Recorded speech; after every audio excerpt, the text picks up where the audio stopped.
What's going on, guys? And today I wanted to discuss the Memphis Grizzlies side of the trade. Why did they do the deal? Obviously, 4 first-round picks is hard to turn down.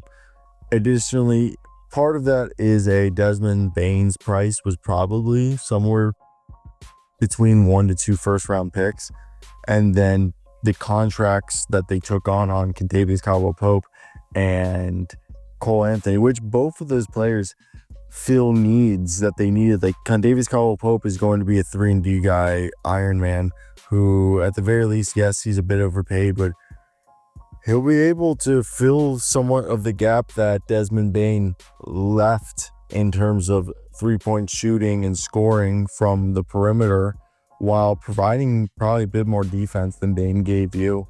And then Cole Anthony solves the backup point guard position, hopefully, with Scottie Pippen and him being the duo behind John Morant. And they're already going to go ahead and renegotiate and extend Jaren Jackson Jr.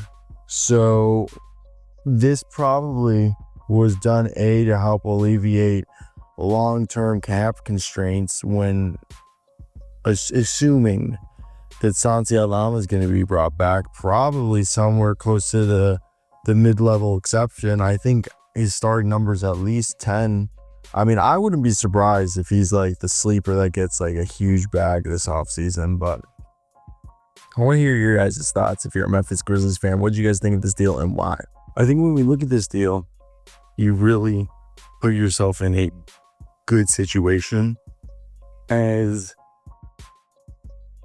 look, Taylor Jenkins is gone, and you have a new head coach who probably wants less guys who need the ball in their hands.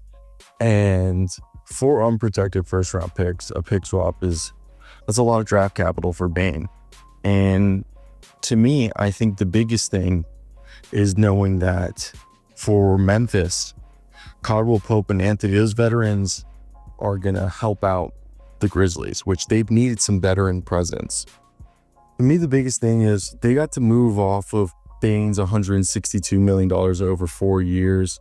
And the biggest thing, Memphis, the Grizzlies acquiring Kentavious Caldwell-Pope. On the basketball side of things, they get a bunch of picks. The Grizzlies receiving the number 16 pick and most likely a Phoenix pick in 2026.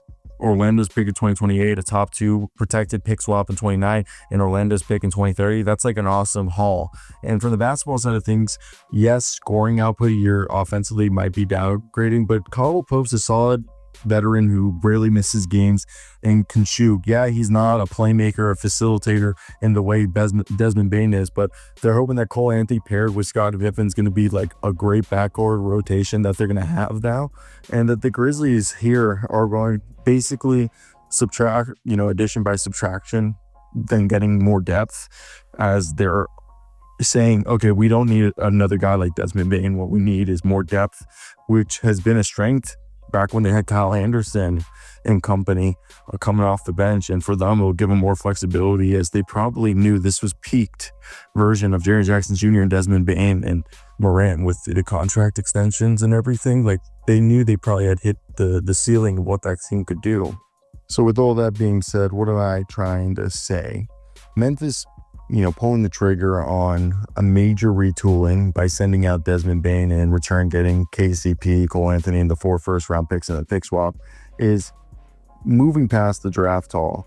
This is something you got to look on the court. Yeah, I bet Bane gave him the efficient scoring, toughness, playmaking, and that was continuity alongside John Morant. But KCP's defense and three-point shooting alongside Cole Anthony, obviously neither is the offensive weapon that Bane is, but it gives, Cole Anthony gives him a shot creator off the bench, while there's, upside with both of those guys being able to be, offensive contributors than being or just core two-way contributors more than just being a core piece guy who's going to have to get paid. So with that being said, I think what people need to realize is that this move is about cap flexibility and building up the depth. I think ever since they let their true players leave, or true role players leave in free agency a few years ago, and you're like, who are those guys? We're talking about the Kyle Andersons of the world. We're talking about players like we're talking 2021 to 22. That season was the last year, in my opinion, that they really, and this was during that run where they had back-to-back like second seed finishes.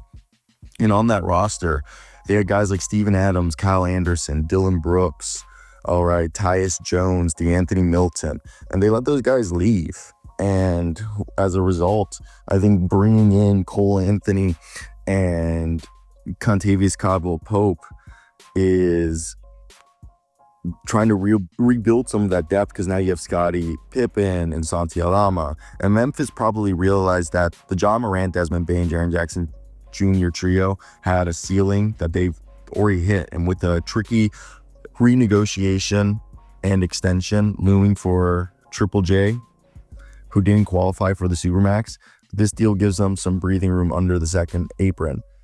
And new head coach Tuomas Iisalo gets a chance to retool this roster with more weapons, not fewer. And this isn't about punting the present.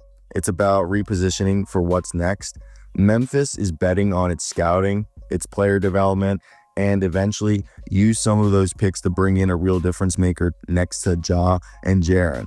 This move hurts them maybe in the short term if they don't do the proper moves, but it's smart for the long term. And I think there's more moves to come. So with all that being said, I think this trade marks the end of one era and the quiet beginning of another. Memphis is trading in certainty for optionality, betting on the draft capital they gained, internal player development, and future flexibility over staying locked into a core that may have already peaked, and saying continuity is the reason why we'll have success. With Tuomas Iisalo's system, a boatload of picks, and a front office that Zach Kleiman has shown it knows how to draft and develop, the Grizzlies are setting themselves up for a second act.